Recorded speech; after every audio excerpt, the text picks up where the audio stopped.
son's into gaming and football, so why are you showing him content that tells him to hate and mistreat women? When my little boy is safe at home, why are strangers asking him for topless photos?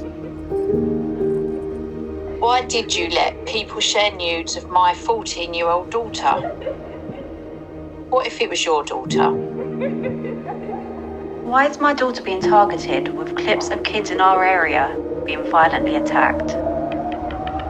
Why are you allowing your platform to be a playground for paedophiles to groom children? My teenage daughter's hair fell out because she was bullied on your platform. How can you let dealers push drugs to my 14-year-old on your site? How can you let my child that is 14 years old see photos of child pornography? Are you allowing your platform to expose suicide content, playground for paedophiles?